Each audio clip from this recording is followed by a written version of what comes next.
Yeah, awesome. So, as we know, mindfulness, so you can use it just like an activity or a tool into the classroom. It's nothing to freak out about. It really is just the application of awareness into the present moment to allow your students to focus better.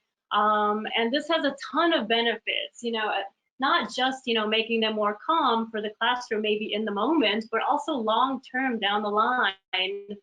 This will increase their, attention to what they're doing. It'll enable them to cope better, to have a lot of resilience in life, to have compassion for themselves, for others, to have better peer relationships, emotional regulation.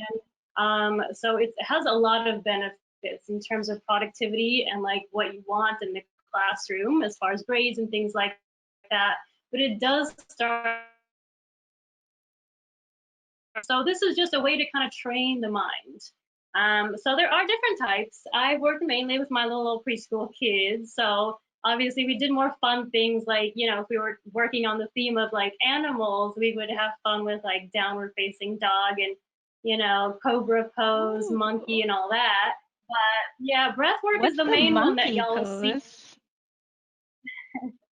It's not even a real pose, but it's just fun to kind of make it. Yeah, it's just like a ragdoll pose, similar.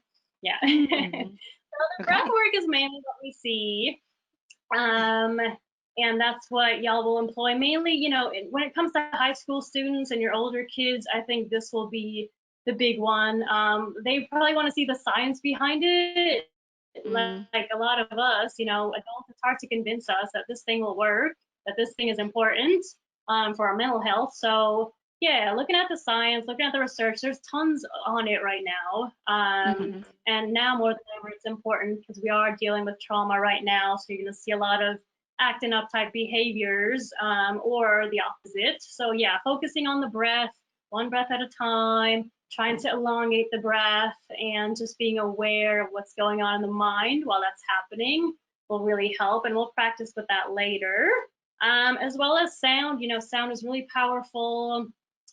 Sensory, if we're freaking out, sometimes we have a scent that really helps us calm down and feel more soothed. So you can make like the little jars where they have different scents in there to try and like feel it out and see which scent is what. So just different things to get the creative juices flowing. You can do I Spy with your little kids if they're into that. Just going out in Oh, I nature. just played that on Sunday night off my balcony with my husband and mother-in-law. Oh, you. I love I Spy. Like, still, yeah, really. All of this stuff is really, for adults as well. Awesome. Yeah, and then your guided imagery, another one that little kids might find more enjoyable. Like if you're working on a new theme, it's best to kind of prep the kids with that idea. So getting them comfortable with that and just talking about the Mm, use of imagery. So just like visualizations of what you're going to be going into, what this journey looks like, just to kind of get their minds a bit more comfortable with it, start to familiarize themselves with that lingo, vocab, and the mental state words and emotions and what that means for them, what comes up.